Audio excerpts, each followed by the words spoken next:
Salve, salve, rapaziada, e mulheres, principalmente hoje, quarta-feira.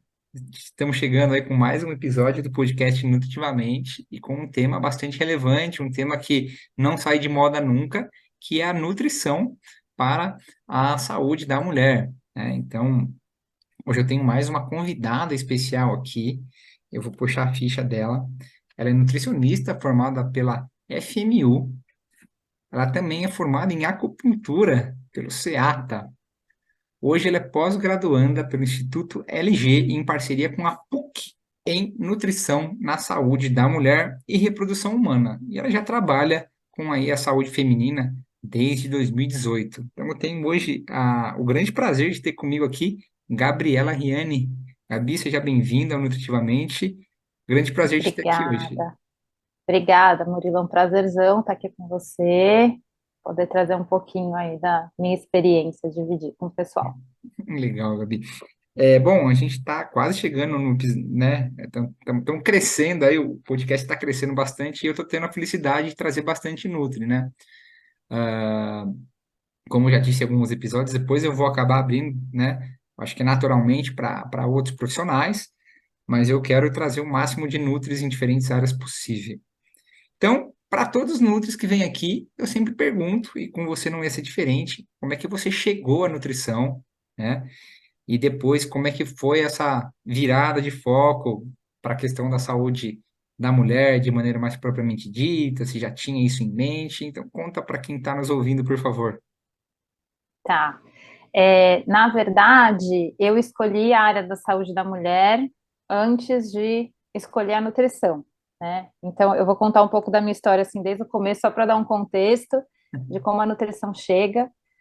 Mas eu sou formada em relações públicas, a minha primeira formação. Trabalhei um tempo aí com comunicação e depois eu migrei, fiz uma virada total de chave e fui trabalhar com gastronomia. Dentro da gastronomia, eu tive a oportunidade de chefiar uma cozinha e eu trabalhava, já tinha um viés aí de uma alimentação mais saudável, né, com alimentos frescos, vindo da horta, trabalhava com bastante nutricionista, em parceria, e nessa época, né, eu sempre gostei muito de cozinhar, e nessa época, já cuidando da minha saúde a partir dos alimentos, eu também comecei a fazer acupuntura. Eu tinha uma questão na perna, um problema no quadril, e eu fui me tratar com acupuntura, e a acupuntura foi muito reveladora para mim, né? Quando eu descubro que existe isso que se chama medicina chinesa, e aí eu começo a estudar a medicina chinesa por curiosidade, mas que em seguida isso vira minha profissão. Então eu largo a gastronomia, vou trabalhar com medicina chinesa, e aí, ali, construindo a clínica em acupuntura, morando em São Paulo, em 2018, eu descubro que eu tenho endometriose. E aí, quando eu descubro que eu tenho endometriose, eu vou dentro da medicina chinesa tentar entender, né, como que eu poderia me tratar a partir das ferramentas que a medicina chinesa tem ali disponíveis. E aí um novo mundo se abre, né, uma caixa dentro da caixa. E aí eu descubro que existe um aprofundamento dentro da medicina chinesa na saúde da mulher. E eu passo a me especializar nisso, fazer vários cursos ali, e acompanhar mulheres que têm desequilíbrios no ciclo menstrual e principalmente as questões de infertilidade, né?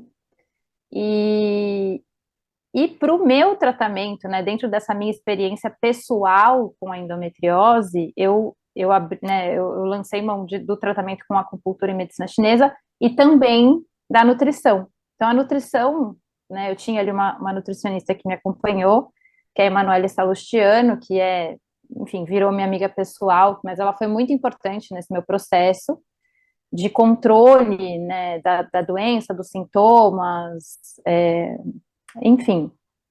E a nutrição também se faz muito reveladora para mim. Eu percebo que trabalhando com medicina chinesa, eu precisava também encaminhar muitas das minhas pacientes para nutricionistas. Então, eu resolvo estudar nutrição, né, a partir dessa vivência que eu tinha, tanto na clínica e tanto pessoal. Então, Legal. eu vou estudar nutrição já sabendo que eu trabalharia com saúde da mulher. E aí Legal. estamos aqui hoje, fazendo as duas coisas ainda, né? Sendo acupunturista, trazendo também conceitos da medicina chinesa um pouco para essa visão da nutrição que eu tenho hoje. Uma coisa vai complementando a outra. Legal. Uma coisa que você falou da Emanuela, ela foi minha professora na segunda pós-graduação, na Ah, Manu, na VP. E assim, eu quero fazer um episódio só sobre detox. Eu tive fitoterapia na questão hepática e ela foi fenomenal. Uma das melhores professoras que eu tive na pós. Falei, opa, eu preciso trazer ela para conversar com o pessoal. Então eu ela é vou testar em breve. maravilhosa, Ela é muito, assim, muito ela é inteligente, incrível. muito, assim. E ela atua É, bastante com saúde da mulher, né? Então, depois eu passei a segui-la, não conhecia. Eu acho que ela é um dos nomes referência na área também. total, total. A Manu foi muito importante assim na minha vida, continua sendo, né? Acho que também para essa minha construção aí tendo uma amiga nutricionista, que é minha nutricionista também, e também uma parceira de estudos, né? Uhum. Que a gente troca muito, então E eu sou tenho muito agradecida. cheia dos bons contatos. Bom, Gabi, vamos lá então. Você falou da endometriose, assim, bom, estudando saúde feminina, né, acabou caindo. Algumas pacientes chegaram até mim, é, em atendimentos clínicos, com queixas voltadas à saúde da mulher. E tem duas condições que eu vejo ali como, entre aspas, você pode me corrigir, por favor, se eu estiver falando besteira, como as mais preocupantes, as mais trazem mais transtornos para a vida da mulher, que é a síndrome do ovário policístico, né? E a endometriose, que você falou, né? Você tem tudo, teve, enfim. Ah, Vamos começar falando sobre a síndrome do ovário policístico, pode ser? Vamos, Então, eu queria que você vamos. explicasse para o pessoal, por favor, o que que é a síndrome do ovário policístico. E aqui um ponto de extrema importância, né? As mudanças nutricionais que são necessárias na alimentação da mulher que recebeu esse diagnóstico. Sim, vamos lá. A síndrome dos ovários policísticos, né, ou a SOP, como ela é conhecida, ela é uma doença crônica que ela não tem cura, mas ela tem tratamento, né, a gente consegue controlar. Ela é super complexa de ser compreendida, né, a fisiopatologia da SOP, ela tem várias facetas, então eu vou trazer um pouquinho aqui, mais ou menos, o que que engloba e o que que a gente precisa ter um olhar mais atento dentro dessa, né, quando a paciente chega ali já com esse diagnóstico. Então, Então, a gente parte de uma disfunção do eixo hipotálamo, hipófise, ovário, né, que é caracterizado por um aumento da secreção do LH. O aumento do LH vai gerar um aumento da produção dos hormônios androgênicos, que vão trazer sintomas para a vida dessa paciente. Dentre esses sintomas estão, vou listar aqui alguns. Então, o hirsutismo, né, que é a presença dos pelos em regiões do corpo que usualmente são de padrão masculino. O aumento de acne, oleosidade da pele, queda de cabelo, a morfologia policística dos ovários, a oligoamenorreia, que é essa menstruação que não tem uma regularidade, e a infertilidade, né? Somado a essa disfunção nesse eixo hipotálamo, hipófise, ovário, essa paciente também pode apresentar uma resistência à insulina. Essa resistência à insulina também vai contribuir para o aumento dos hormônios androgênicos, então, imagina, esse quadro ele vai se somando, né? vai. E essa paciente, por ter essa resistência à insulina, também tem mais predisposição de desenvolver diabetes mellitus tipo 2, doenças cardiometabólicas, dislipidemias, enfim. Além do aumento de risco de desenvolvimento de câncer de endométrio, tá? Que os pacientes de SOP têm. Então, é um quadro que ele é bem agravado, né? Ele é uma condição bem séria mesmo, e tem toda essa questão desses sintomas que em algumas pacientes são bem exagerados, né? A gente sabe também que existe uma alteração da microbiota intestinal, né? Que vai influenciar no quadro de SOP, então é algo que a gente também tem que olhar quando essa desarmonia é apresentada, né? Acho que, enfim, quando a gente fala de nutrição, intestino vai ser a primeira coisa que a gente vai olhar, mas sabe, sei que nos quadros de SOP é de extrema importância que a gente cuide dele, Uhum. tá? Para a pessoa ser diagnosticada com SOP, ela tem que ter, né, pelo menos 2 de 3 critérios de diagnóstico. Então, os critérios diagnósticos são o hiperandrogenismo, que ele pode ser clínico, né? Então, essa paciente apresenta todos esses sintomas que eu falei anteriormente. A oligomenorreia, que é essa menstruação sem muita regularidade, às vezes um sangue muito escasso, que vem de tempos em tempos, a gente nunca sabe quando essa menstruação vai de fato acontecer. E essa morfologia policística do ovário, que é feita através de exame de imagem, tá? Então, a paciente tem que ter 2 desses 3 sintomas. Legal. Tá dando para entender? Claro, tá perfeito. Tá. Então, tá. Então, mas aí, quando a gente pensa em tratamento, né, a gente sabe que é muito indicado, geralmente, que as pacientes utilizem os anticoncepcionais, porque eles vão trazer uma melhora, principalmente desses sintomas androgênicos, né, do aumento dos hormônios sexuais masculinos.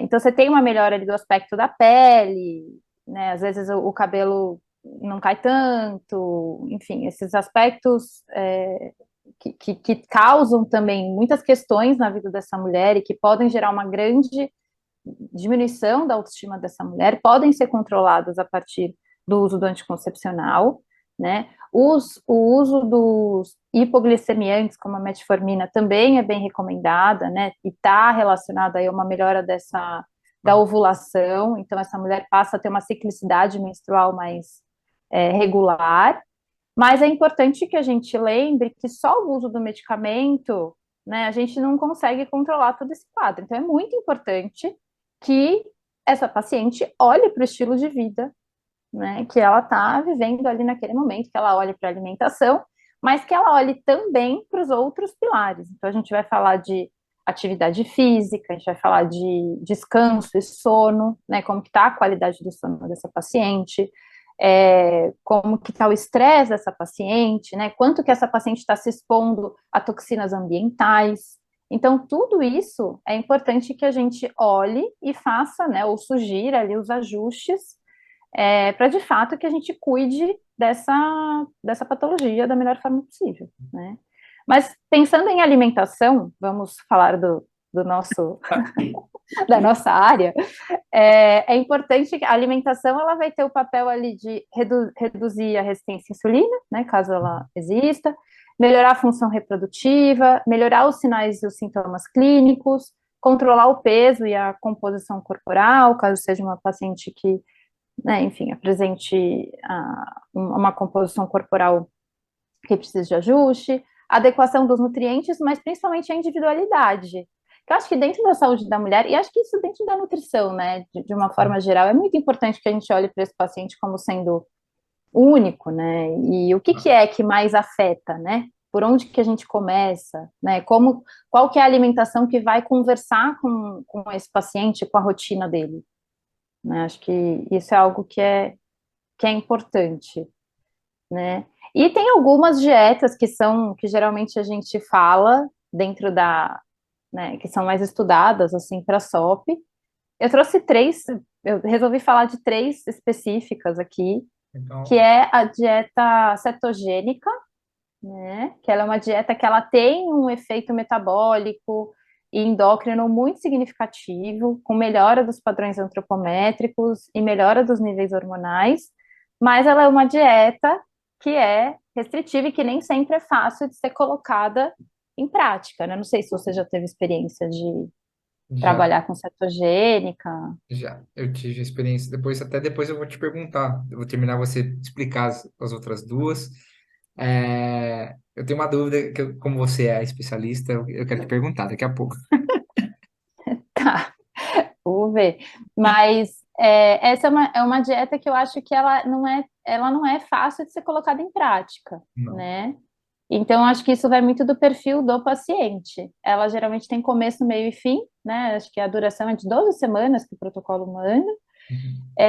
E tem aí também outras dietas, né? Como a dieta low carb, né? Com baixo nível de carboidrato, que os estudos recomendam ali 41% de carboidrato, que já demonstram uma melhora também, né?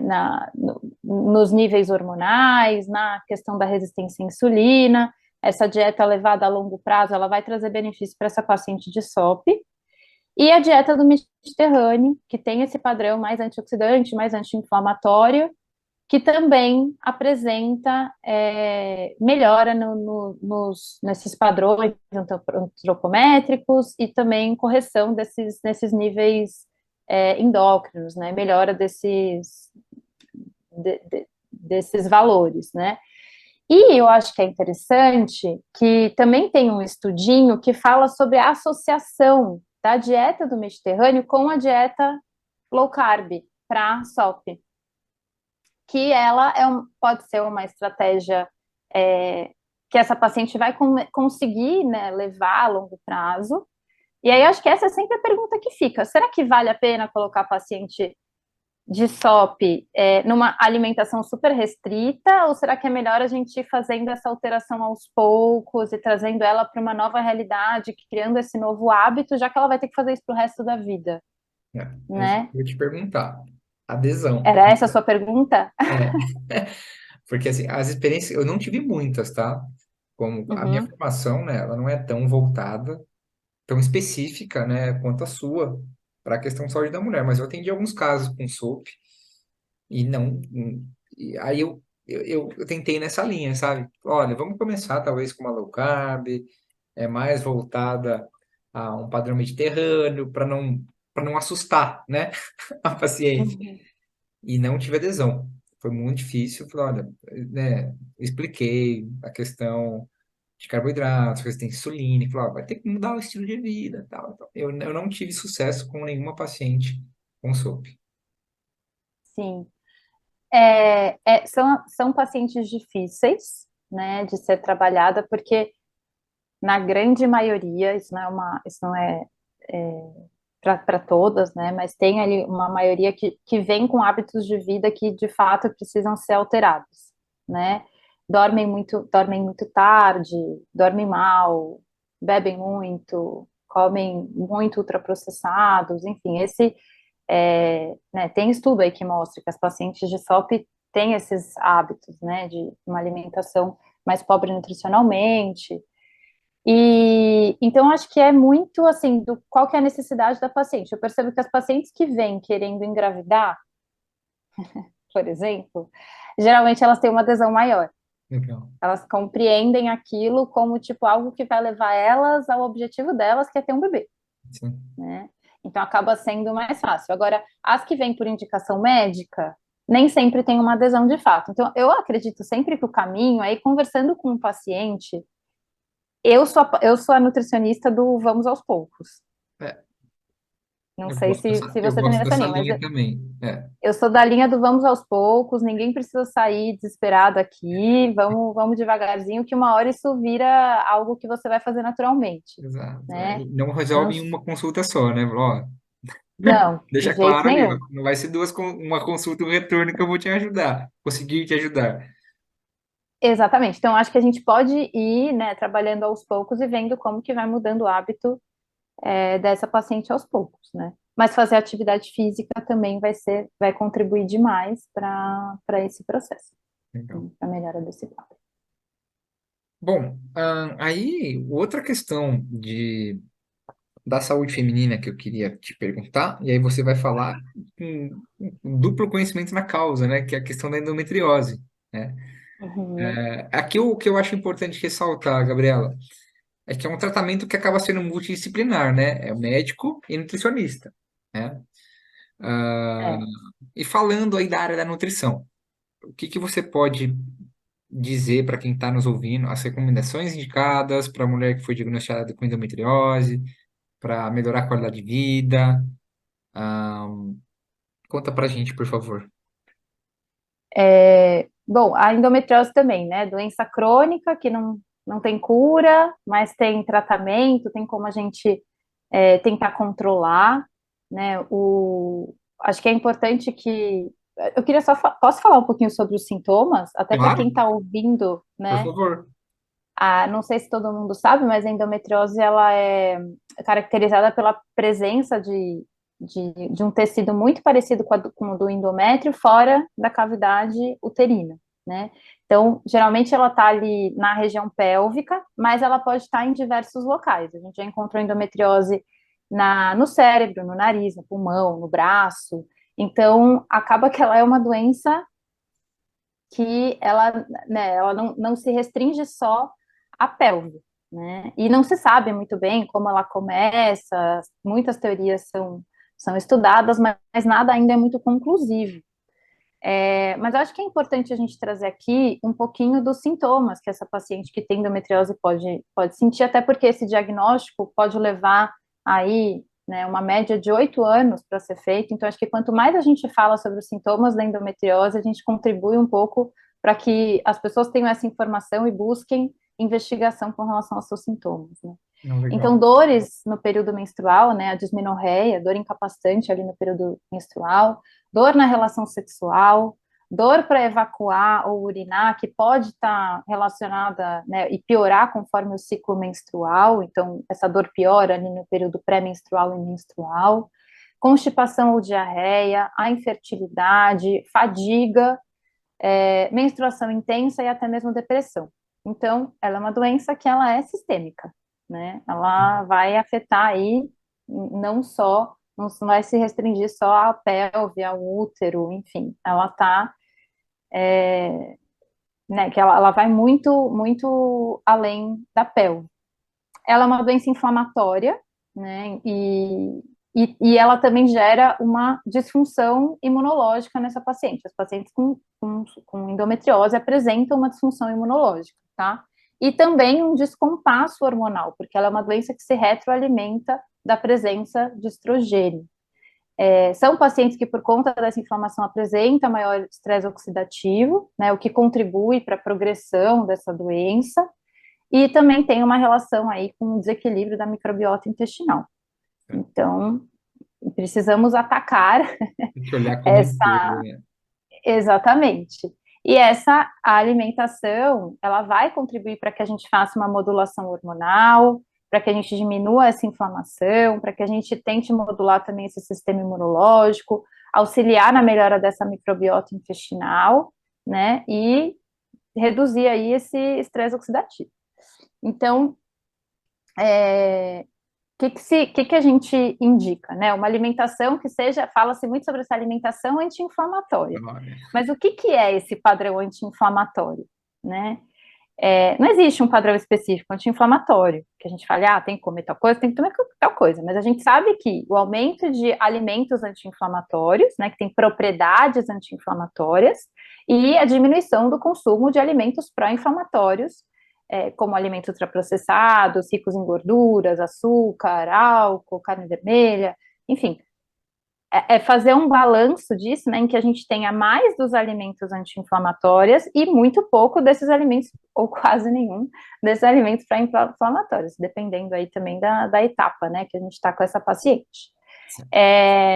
Mas quando a gente pensa em alimentação anti-inflamatória, a gente tem que pensar também nessa questão da individualização, o que é inflamatório para cada um, né? E eu gosto de falar disso porque quando a gente olha as pacientes com endometriose, elas chegam geralmente no consultório, eu não sei se você já teve essa experiência, Murilo, mas elas chegam geralmente sem comer trigo, né, sem comer glúten, lácteo, carne, álcool, açúcar, e elas não colocaram nada de muito novo na alimentação dela. Então, elas tiram tudo que popularmente é considerado como inflamatório, e elas não trazem os benefícios dos alimentos anti-inflamatórios. Às vezes você pega até paciente que está desnutrida, né? E aí entra nessa coisa desse. Vamos falar, por exemplo, sobre o glúten, né? Se o glúten é de fato necessário que seja retirado da dieta de todas as pessoas, né, que têm endometriose. Existem estudos que apontam a melhora dos sintomas gastrointestinais em pacientes com endometriose, até para quem não tem doença celíaca, né? Mas também tem uma melhora do quadro de dor associada à retirada do glúten. Agora, se a gente pensa numa paciente de endometriose assintomática, que existem as pacientes assintomáticas, que não tem sintoma quando come glúten, adora comer um pãozinho. Será que vale a pena, né, eu tirar? Será que eu preciso, de fato, tirar o pão dessa paciente? Ou a gente pode conversar sobre frequência do consumo, qualidade desse pão, né? Qualidade desse trigo que vai ser feito esse pão, o processo de fermentação desse pão. Então, a gente entra naquela mesma papo que a gente estava falando antes Eu da sou. SOP, É, né? Será que faz sentido a gente tirar tudo dessa paciente e às vezes fazer com que essa alimentação seja mais um agente estressor? Eu exato. acho que a gente tem que sempre pensar nisso, né? O quanto que a gente também está trazendo um terrorismo para a vida da pessoa. E a individualidade. Agora, se essa paciente apresenta um monte de sintoma gastrointestinal quando come o glúten ou o leite, enfim, acho que é importante que a gente reforce para ela que talvez não seja o momento, né? Que a gente, né, fazer uma adequação ali. Mas de Exato. uma forma geral, seria basicamente isso, né? Tentar trazer esse padrão mais anti-inflamatório. As frutas cítricas, as frutas vermelhas, as brássicas vão ser muito importantes na questão da endometriose. E sempre pensar na questão de metabolização hepática, né? Melhorar ali, detoxificação e depois. E também a contribuição ali da microbiota intestinal para a gente fazer essa eliminação de estrogênio da melhor forma possível. Legal. Bom, a Gabi está mostrando para todo mundo que a gente não precisa de terrorismo, né? Uhum. Nutricional e que é possível sim a gente promover saúde para as mulheres que sofrem tanto com a SOP e com a endometriose, né? Mas também preciso ter um pouco de paciência e levar em consideração particularidades, né? O que serve para uma não vai servir para outra. E, né, você Exatamente. não pode ter uma. Ah, minha amiga tem endometriose, eu vou pegar o planejamento alimentar que a nutrição fez para ela e eu vou seguir. Pode ser que não funcione, né? Enfim, é levar em conta as características aí. Enfim. Eu atendi uma paciente Específico. só com endometriose, né? Enfim, ela precisou passar por cirurgia, tudo, mas a gente conseguiu. Ela foi bem regrada, também seguimos sem terrorismo. Aí, por Uhum. caso, a gente depois ficamos acompanhando por sintomas e exames laboratoriais. Então, começou a diminuir o marcador inflamatório, né? O Aham. PCR diminuindo, o PCR ultrassensível tá diminuindo. Então, assim, foi bem legal, né? Diminuiu o leucócito, foi, sabe? Tipo, E aí depois eu dei alta para ela porque ela realmente modificou a alimentação. Falou, olha, eu sei o que me faz mal, consegui fazer algumas Isso. trocas inteligentes, que você falou a questão do pão, né? Uhum. Será que precisa ser com trigo só? Será que não dá para fazer de outra maneira? Será que a gente não vai comer um E, pãozinho com fermentação natural, né? Então, é, eu acho que a nutrição, eu falo que eu sou um entusiasta da nutrição. A gente dá jeito para tudo. A gente precisa ter um pouco de ajuda exatamente. do paciente, né? Mas dá certo. Claro que dá. E eu acho que é importante também que as pacientes com endometriose, como elas têm dor, quando elas começam e geralmente as dores são bem capacitantes, né? Algumas, né? Enfim, mas cada uma aí dentro do seu padrão e do que apresenta, quando elas começam a mexer na alimentação e elas percebem que tem uma melhora dessa dor, o engajamento, elas entendem o que que é alimentação para esse tipo de doença, né? Então, Sim. assim, eu vejo mais engajamento da turma da endometriose do que da turma da saúde. É, Não sei, mas isso é uma percepção clínica minha, tá? Tipo, dentro do meu consultório. Não sei se é assim com todo mundo, mas eu percebo que as meninas de endometriose acabam tendo essa, né, assim, que todos os meses uma coisa muito intensa e tem um benefício muito impressionante, assim, mesmo nas melhoras dos sintomas clínicos. legal. Bom, Gabi, vamos passar então agora para a questão um pouco mais menos grave. Eu não posso falar que é menos grave, né? Porque como eu sou homem, eu não entendo, eu não passo por isso. Então, né? Eu acompanho de perto, né? Eu tenho mãe, sogra, irmã e noiva, né? E Sim, reclamações são ali constantes diz respeito à TPM, né? Famosa TPM. Aquele turbilhão sim. de hormônio, aquela vontade exacerbada de doce, estresse. Uhum. E a nutrição nesse caso? Como é que você, nutricionista de saúde feminina, ajuda as pacientes que apresentam esses e outros sintomas que aparecem? Tá. Bom, né, a TPM, acho que a grande maioria das mulheres já sentiu em algum momento algum tipo de desconforto, né, nesse período que faz parte da segunda fase do ciclo menstrual, então após a ovulação, né, e pode se intensificar ali antes da menstruação chegar, alguns diazinhos antes. E aí a gente pode apresentar sintomas físicos, né, como dor nas mamas, inchaço, cefaleia, psíquicos, tensão, irritabilidade, ansiedade e comportamental também, com compulsão alimentar, isolamento, falta de iniciativa, enfim. Muitas coisas podem se apresentar nesse período do pré-menstrual, né? O que eu queria falar, Murilo, também que eu acho que é importante, é que tem um quadro que se chama transtorno disfórico pré-menstrual, ou TDPM, que eu acho que vale a gente ressaltar que ele é um tipo de... é um agravamento da TPM, tá? Então é como esse sintoma, ele afeta muito mais gravemente as pacientes, a vida social delas acaba ficando afetada, traz prejuízo para as relações interpessoais, as pacientes entram de fato num estado de sofrimento, depressão, pensamentos depreciativos, autodestrutivos e uma total incapacidade de realizar as tarefas diárias. E em casos como esse, é muito importante que a gente tenha, inclusive, um acompanhamento psiquiátrico, tá? Legal. Agora, quando a gente fala de um transtorno pré-menstrual ali, que, enfim, que é contornável, mas que, ao mesmo tempo, atrapalha a vida dessa mulher, porque às vezes ela nem se reconhece muito nesse período, porque está mais irritada ou está comendo demais, enfim. Tem coisas da nutrição que a gente pode, sim, sem dúvida, lançar mão, tá? Então, a gente sabe que esses sintomas eles estão relacionados com essa alteração, né, dos níveis de progesterona e estrogênio ao longo do ciclo menstrual, que são variações que são esperadas, né, então espera-se que a gente tenha essa flutuação hormonal, mas elas vão afetar o funcionamento de alguns neurotransmissores. Então, acarreta aí uma diminuição da produção de serotonina.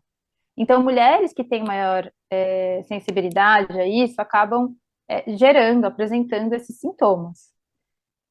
Então, o que que acontece? A diminuição da atividade desse neurotransmissor, ela, né, aliás, o funcionamento ideal, né, desse neurotransmissor, ele vai depender da presença, da ingestão de triptofano e de carboidrato.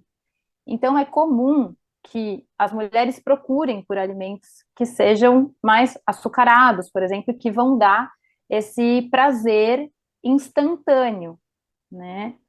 É, com a finalidade, assim, de diminuir esse efeito negativo, né? Esse humor que está meio alterado. Então, é normal que tenha é comum, né, que as mulheres apresentem essa questão desse aumento desse apetite, tá? E existem outros micronutrientes, além né, o triptofano aí, mas tem outros micronutrientes que também podem auxiliar na melhora desse quadro. Então, a gente pode pensar em magnésio, vitamina D, cálcio, vitamina B6, que também vão auxiliar essa mulher no processo de melhora desse quadro, tá? E sempre lembrar que fatores de risco, como sedentarismo, álcool, tabagismo, tudo isso pode acarretar na piora ou na presença de quadros de tensão pré-menstrual, tá? Então, a gente volta na mesma coisa de sempre, né? Na importância da gente trabalhar essa... Você está me ouvindo? Tô. Tá? Na importância da gente trabalhar essa mulher é, né, em todos os pilares da vida dela, olhar para pra essa mulher de uma forma integral. Legal. TPM é um. A gente fala. O que você fala, né? Enfim, homem. Existe muito essa questão, essas brincadeiras bobas que o homem faz, né? Ah, fica longe da mulher, tudo. A gente tem que entender, né? Que realmente, eu falo para todo mundo, depois que a gente. Primeiro, a questão da empatia, se você não é profissional da saúde, né? E depois que você é profissional da Uhum. saúde, você vai entender, falar, é um turbilhão hormonal ali, cara, né? Enfim, vai ter uma alteração, né? Enfim, então vamos respeitar e como a nutrição, a exemplo das outras fontes que a gente citou, ela também pode ajudar, eu acho que tem que ser utilizada assim. né? E, Uhum. e hoje a gente está mostrando para todo mundo, né, essa questão de informação, o conhecimento é poder. Então, espero que quem está nos ouvindo busque é, essas maneiras entre aspas, de tratamento para ter mais qualidade de vida, né? E no final, depois do nosso episódio, você vai falar onde podem te encontrar, que elas te procurem para você proporcionar para elas também, Com certeza, vamos cuidar dessa mulherada, né? né? Sim, Gabi, cólica é um assunto também bastante pertinente sim. na questão da saúde feminina. Eu tive um módulo na segunda pós-graduação de saúde feminina e tinha, né, de fitoterapia, e tinha uma aula só de cólica, né? Então, aí ali eu sei que existem alguns manejos alimentares, a gente pode pensar em algumas plantas, infusões, né, que são chás. Uhum. E eu queria saber de você, quais são as estratégias que você utiliza aí com seus pacientes para amenizar, né, trazer um pouco mais de conforto para esse período aí por meio da nutrição também, né? Porque eu sei que realmente, da mesma maneira que você falou, né, que tinha pô, aquela questão antes da TPM, né? As cólicas, elas também podem deixar a mulher incapacitada, né? Sim, sem dúvida. Acho que isso é importante, né, Murilo, da gente entender primeiro o nível dessa dor, ver se essa dor ela precisa ser investigada ou não. O que é esperado para um período menstrual é que a menstruação venha e que a gente sinta ali um leve desconforto. Mas se a gente começa a sentir uma dor muito incapacitante, todos os meses eu tenho que tomar remédio, deixo de fazer coisa porque estou com cólica, é importante que a gente investigue para ver se a gente não está falando de uma endometriose, né? Mas tem um monte de mulher que não tem endometriose, mas que continua tendo cólica. E vamos pensar que assim, a descida do sangue, né, a menstruação em si, ela é um processo inflamatório. Então, o corpo ele precisa fazer com que esse processo inflamatório exista para que esse sangue, que essa camada, né, se descame. Quando a gente tem uma cólica menstrual, é sinal que esse processo inflamatório está um pouco exagerado. Então é importante que a gente, de novo, cuide dessa inflamação, né? E cuidar de cólica menstrual, eu falo que a gente não cuida da cólica menstrual quando ela aparece. É claro que a gente pode utilizar de algumas ferramentas específicas ali, os chás, né, as ervinhas estão ali disponíveis em formato de extrato, de tintura, a própria infusão, mas a gente deve cuidar dessa cólica menstrual durante todo o ciclo menstrual. Né? Então, pensar em cuidar da inflamação do corpo dessa mulher ao longo de todo o ciclo menstrual. Não vou ser repetitiva aqui, mas lembrando de todos os pilares, né? Não olhar só para a alimentação, mas como que está o estresse, como que está o sono, como que está a exposição à toxina ambiental, né? Os xenobióticos. Biológicos. E eu achei interessante que esses dias eu fui atender uma paciente na semana passada, e aí a gente começou a conversar, ela não veio com nenhuma queixa específica, ela só queria cuidar da alimentação dela, organizar a rotina alimentar e tal. E aí ela não tinha nenhuma queixa específica até eu perguntar do ciclo menstrual dela. Que aí ela falou, nossa, eu tenho muita cólica e tal. Bom, ela saiu de lá com uma recomendação de investigar endometriose, mas eu virei para ela e falei, no meio da consulta, ela vira e fala assim: Nossa, Gabi, eu nunca pensei em cuidar da minha cólica a partir da minha alimentação. Né? Porque eu fui falando para ela dos benefícios que aquela alimentação, né, como que a gente poderia manejar para que ela tenha um ciclo menstrual um pouco melhor e tal. E ela falou isso, e eu acredito que a maioria das pessoas pensem assim, né? Mas o que que a alimentação tem a ver com a minha cólica? Né? Então, justamente essa questão de modular essa inflamação, né? Então, pensar nessa alimentação mais anti-inflamatória mesmo. Eu gosto muito de trazer o ciclo das sementes, eu não sei se você já ouviu falar do ciclo das sementes, Não. não?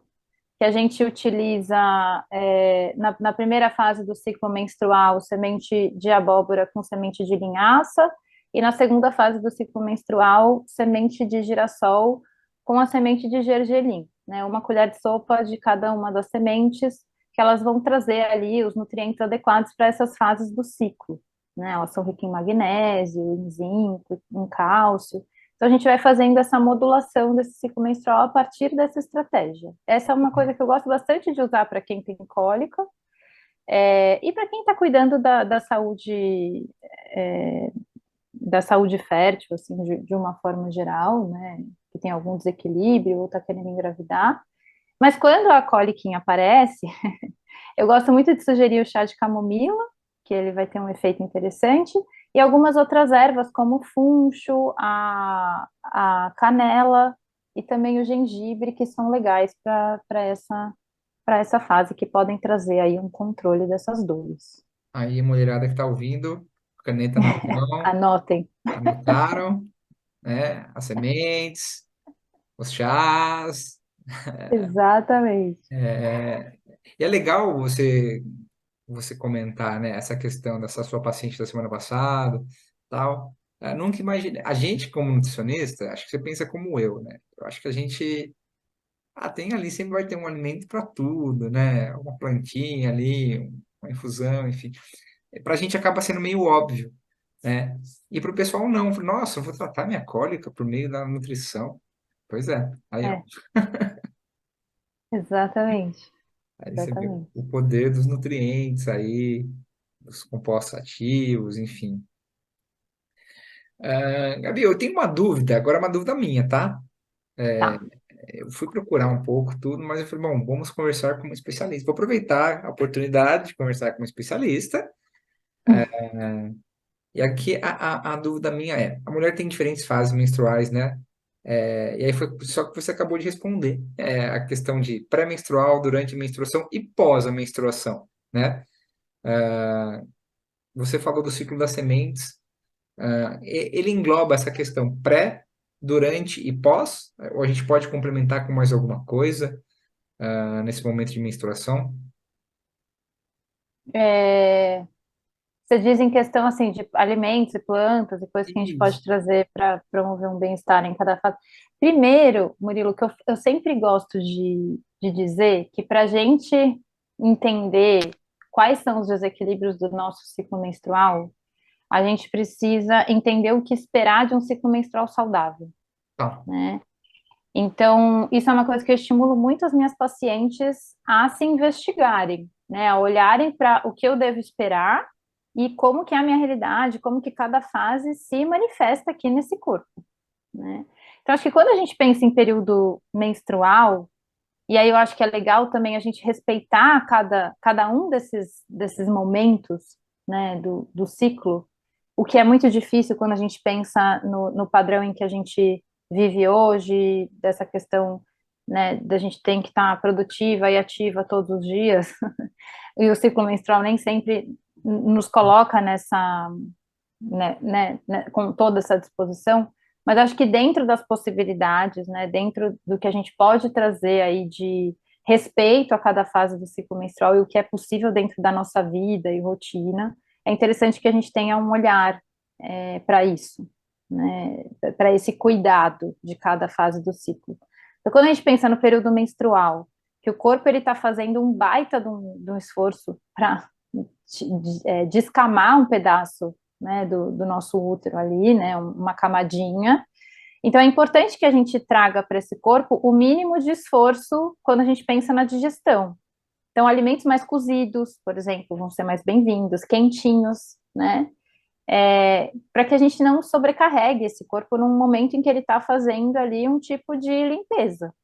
E também, se a gente for pensar nessa questão da descamação e da perda do sangue, é interessante que a gente traga também ferro para essa alimentação. Então, alimentos que sejam ricos em ferro vão ser bem-vindos aí no período menstrual, né? Mas é um momento em que, tipo, se a gente sente, se a gente consegue estar mais quietinha, né, estar mais parada, que a gente consiga, que a gente possa respeitar isso, é importante que a gente respeite, tá? É, quando a gente pensa em período pós-menstrual, que esse sangue ele passou, né, esse nível de estrogênio começa a subir de novo, a gente começa a se sentir um pouco mais disposta já, né? E é interessante que a gente cuide para que essa ovulação, a gente está indo rumo à ovulação, né?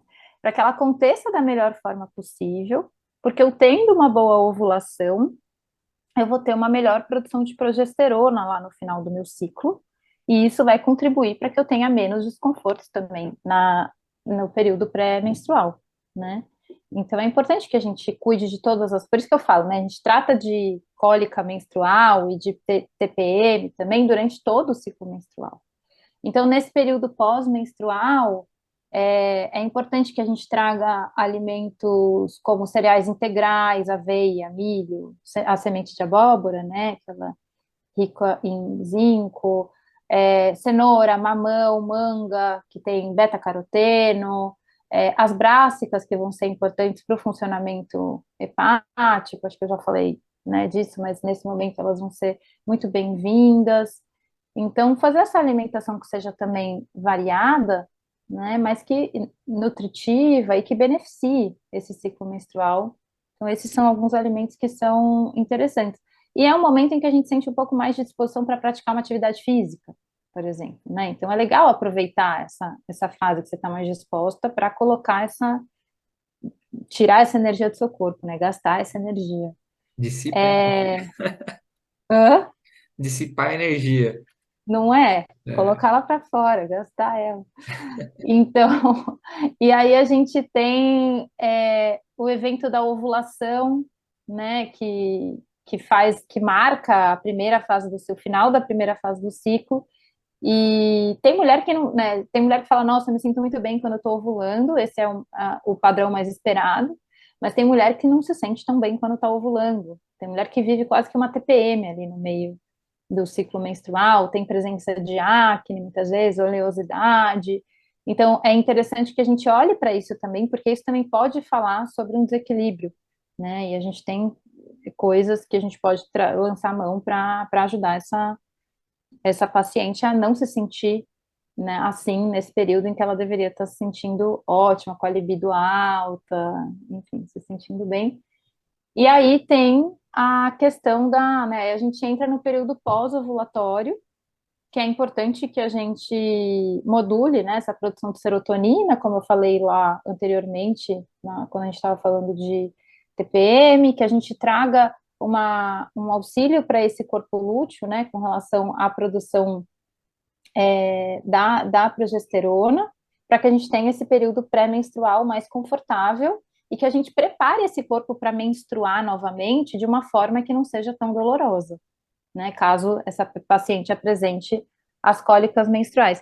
Nesse período, eu gosto sempre de trazer um ensinamento da medicina chinesa, que são os escaldapés, principalmente para quem tem é, pés gelados, sofre com a cólica, enfim, tem esse padrão mais geladinho, mais as friorentas de plantão, eu sugiro sempre um escaldapés nessa fase do ciclo, pode ser interessante.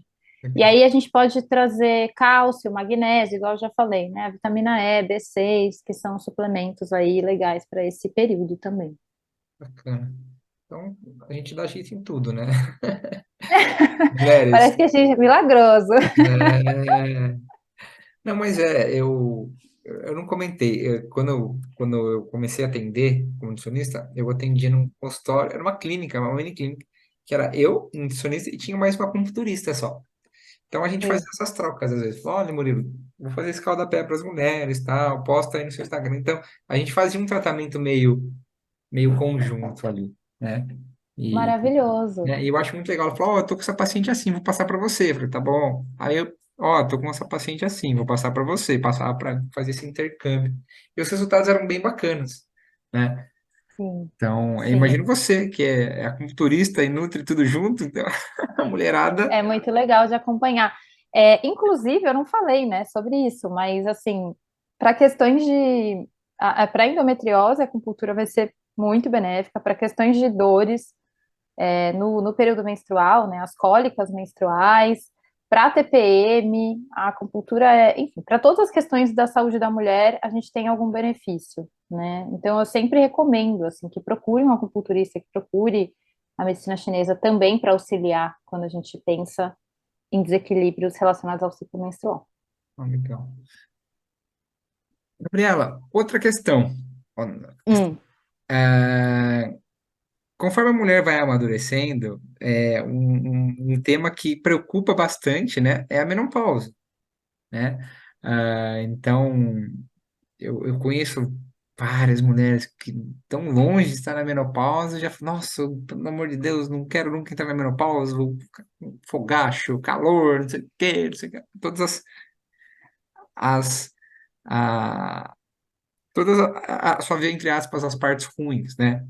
Então, eu, aproveitando aqui, abusando aí do seu conhecimento, eu queria que você falasse um pouco dessa questão da nutrição também, voltada, né, aos períodos de menopausa e também de pós-menopausa. Então, como é que trazer o conforto para essas mulheres, qualidade de vida, mantê-las ativas, enfim, por favor. Uhum. Estamos todas caminhando para a menopausa, né? É, Inclusive, acho que é importante que a gente espere chegar lá, não é sim, mesmo? Porque se a gente não chegar, é um mau sinal. chegar da melhor É, maneira possível. não é, chegar Exato, saudável, curtindo, enfim, sem exato, romantizar muito, mas tentando se, né, se cuidar para que tenha um mínimo aí de qualidade. exato. Mas a menopausa é isso, né? O final da capacidade reprodutiva da mulher e, e tem essa diminuição dos hormônios, né? Dos hormônios sexuais. Infelizmente, essa diminuição dos hormônios sexuais, ela não é feita de forma gradual, né? Não é que o corpo vai parando aos pouquinhos de produzir. A gente tem uma grande instabilidade hormonal nesse processo da pré-menopausa. Então, uma hora tem estrogênio lá em cima, outra hora lá embaixo, e aí geralmente é nesse momento em que a mulher começa a ter os sintomas do climatério, né? Que é esse período mais crítico, que pode pegar aí a pré-menopausa e depois quando a menstruação já cessou, de fato. E as alterações, elas podem ser tanto psíquicas, né? Então, distúrbios psicológicos ali, alteração a mulher fica mais irritada, ela pode ter uma alteração de memória, ela pode ter alteração do sono, apresentar uma depressão, fogacho, ressecamento e atrofia vaginal, né? Ressecamento das mucosas. Então, muitas mulheres dizem que elas não se reconhecem muito nesse período, né? Um processo de difícil reconhecimento. Eu falo que a gente nunca tem a gente nunca tem folga, né? Porque o nosso Hum. corpo muda ao longo da vida toda, é sempre uma necessidade de se reconhecer de novo. E acho que a menopausa traz isso, né? Essa necessidade de compreender como que a gente vai ser dali para frente, né? Mas pensando em nutrição, acho que o que é mais, né, o acompanhamento nutricional vai ser indispensável nesse processo, até porque a gente pode, depois, né, no pós-menopausa, a gente pode entrar num processo de perda de massa muscular, né, diminuição dessa massa muscular e também de perda óssea, então a osteoporose, né, pode acometer, então é importante que a gente tenha um acompanhamento nutricional também para isso. Mas pensando aí no que vai trazer benefício para melhorar esses sintomas que podem aparecer durante o climatério, a gente sempre pensa nos fitoestrogênios, né? Então, grão de bico, tofu, alfafa, linhaça, a linhaça muito efetiva aí para reduzir fogacho, e alguns suplementos que também são interessantes para a saúde da mulher. Obviamente que isso a gente tem que entender o que está incomodando mais essa mulher, né? Se ela apresenta algum, enfim, fazer a adequação nutricional, né? Que é o básico. É, mas eu acho que é interessante, eu até fiquei, eu descobri isso recentemente, que eu não sabia, que vi uns estudinhos sobre, que eles têm usado muito creatina para Legal. tratar a mulher na menopausa, porque ela tem uma função cognitiva Sim. e ela melhora essa questão da memória, Ah, né? legal. E também pode ter uma melhora aí da composição corporal, né, e da densidade óssea, para essas mulheres que já estão na menopausa. Então, acho que tem várias coisas que dá para a gente utilizar, né? Várias fitos também. Acho que você deve ter estudado mais sobre isso quando você fez a pós em fito, que auxiliam nessa redução desses sintomas. E o acompanhamento nutricional, sem dúvida, vai ser importantíssimo, tá? é legal que você citou a creatina, só É. fazendo um adendo aqui. A minha sogra tem 70 anos, né? E aí, um tempo, faz mais ou menos uns 3 meses. Ela faz pilates, tudo. Eu falei, ó, precisa fazer musculação, eu falei pra ela, né? Você acha que eu devo fazer musculação? Eu falei, acho que você deve fazer musculação. Aí, queria tomar uma coisa pra ficar mais forte.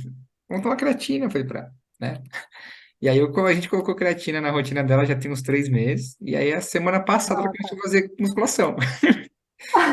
E aí ela falou, nossa, eu tô me sentindo muito mais forte, muito mais esperta. Você tá vendo? É, E ela se alimenta assim muito. Ela é a pessoa que eu conheço que melhor se alimenta. Assim, é mesmo. ela faz leites, queijos vegetais, pão, Maravilhoso. pão de cúrcuma, pão de batata doce. Enfim, Aham. Murilo, eu fiz daqui, eu passo aqui, pego em casa e experimenta. Eu passo lá, eu sou só cobaia. E aí ela começou a fazer musculação, tá tomando creatina, toma uns suplementos, que é umas fórmulas que eu faço pra ela. E é legal você falar, a creatina tá crescendo de novo, né? Ela teve o boom, tá voltando É, agora. é.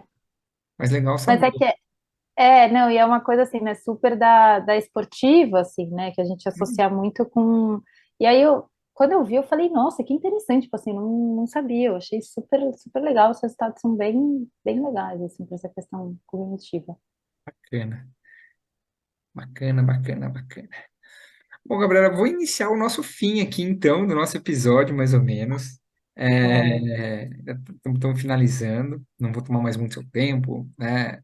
É, eu queria te perguntar, eu sempre pergunto para todo mundo, né, a relação com um desafio e satisfação, né? Então, eu queria que você falasse um pouco para quem está ouvindo, os futuros núcleos, inclusive, que querem trabalhar nessa área, como fazem para atuar na área de saúde da mulher, quais são os Uhum. desafios que você encontra, né? E a questão de satisfação.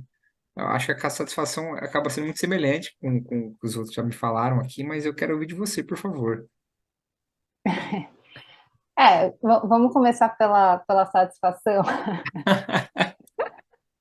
Eu acho que a satisfação, né, talvez seja, é isso que você falou, deve ser muito semelhante entre todos os nutricionistas, que é essa questão de você ver a evolução do paciente a partir, né, de uma intervenção nutricional, de algum hábito ali né, alguma estratégia nutricional específica e tudo mais. Mas eu acho que especificamente dentro da área da mulher, eu que atendo muitas meninas que têm a questão né, que às vezes têm uma infertilidade por anos e que quando começam a se tratar, às vezes essa gestação vem, né, ela acontece, ela é realizada, assim, parece que eu sou da família da pessoa, porque eu fico tão feliz que a pessoa está Legal. grávida, sabe? Porque às vezes é uma infertilidade, né, uma dificuldade para conseguir engravidar que se arrasta aí por muitos anos e muitos tratamentos, enfim, independente, né, da forma de concepção, se foi uma gestação natural ou uma gestação por reprodução assistida, eu acho que assim, a satisfação é enorme, né? Então, me sinto muito realizada, assim, em poder contribuir um pouco para esses processos. Mas acho que é uma área ainda que carece de muito estudo, né? E é uma área em que a gente vê as mulheres sendo muito negligenciadas com relação ao que elas trazem para dentro dos consultórios médicos, né? Então, não são poucos os relatos, por exemplo, de meninas que passam por muitos médicos até alguém topar investigar uma endometriose, né? Porque essa dor foi completamente negligenciada, no sentido de, não, mas é normal ter cólica, é normal sentir dor. Então, eu acho que isso é um desafio ainda, né, dessa área específica, assim, da saúde da mulher, enfim, da saúde da mulher como um todo, né? Legal. E por fim, eu tenho feito essa pergunta faz pouco tempo para o pessoal que vem aqui conversar comigo. Tem algum tema ou alguma pergunta que você queria que eu tivesse feito para você trazer para o pessoal que não foi feito, ou alguma área que a gente poderia ter abordado que não foi abordada? Olha só, eu acho que a gente fez um bom apanhado aqui, Legal, viu? Eu acho que a gente fez um bom apanhado. Eu acho que seria legal, por exemplo, falar sobre reprodução assistida, legal. né? Talvez. Mas eu acho que a gente passou, assim, pelas questões mais, né, que mais chegam, assim, acho que deu para dar um apanhadão, não sei, fiquei com essa sensação. Não, legal, eu gostei bastante, eu aprendi bastante, enfim. No episódio de abertura, né, que eu falo É, sozinho, que tem meu monólogo ali me apresentando para os nossos ouvintes, eu falo, com certeza eu vou ser o que mais vai aprender. E realmente, estou sendo, a cada episódio é um aprendizado novo, são conteúdos de qualidade, né? bom, Eu falo assim, eu tenho selecionado, acho que, modéstia à parte, eu tenho selecionado muito bem quem tem vindo. Então, eu tento trazer, mais uma vez eu consegui, né? Mais um episódio com uma profissional aí de alto gabarito, trazendo informações de maneira clara, contribuindo para quem está ouvindo, né? E com certeza, quem está ouvindo, principalmente as mulheres, né? Claro, elas querem saber onde podem te encontrar. Então, por favor, WhatsApp, Instagram, site, TikTok, onde o sim. pessoal pode te encontrar, Gabi? Acho que o melhor é Instagram, né? Uhum. Gabiriane.saúde da mulher. Acho que lá Legal. vocês me encontram facilmente. E, e é isso. Lá tem o meu WhatsApp também, tem link para entrar em contato direto. Fica fácil da gente se comunicar. E tem vários conteúdinhos, coisas sobre saúde da mulher, enfim, também virou um canal de informação meio Legal. nessa pegada de querer, sabe, levar essa informação sobre saúde menstrual, ciclo menstrual, vamos se conhecer, vamos entender como que funciona o nosso corpo, né? Show. Tirar um pouco os tabus É, que assolam a saúde da pessoal, mulher.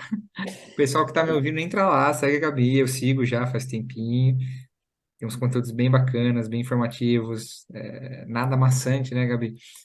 Então, muito, muito, muito bacana. Bom, então a gente está chegando no final aqui. Eu queria te agradecer, né, você ter tirado um tempinho para conversar comigo, conversar com o pessoal também, tá ouvindo, acaba participando da nossa conversa. Obrigado, obrigado mesmo, tá? As informações que você trouxe foram muito boas. Eu aprendi, vou levar, já acabo fazendo umas anotações aqui, enfim, acabo depois eu usando também na prática clínica, enfim. Ótimo. Mas obrigado pela contribuição mesmo, Gabriela. Só engrandece aqui o nosso podcast, que está crescendo aí a passinho de formiguinha, mas ele está crescendo. É isso aí. Eu que agradeço, Murilo, pelo convite. Foi um prazer estar aqui com você e poder falar um pouquinho mais sobre essa área. Esse foi mais um episódio do podcast Nutritivamente. Canção de abertura Credit, Horizon. Trilha sonora de finalização Unwound, Oaks Studio. Direção criativa, produção executiva, consultoria científica, edição e concepção Murilo Camano Muro.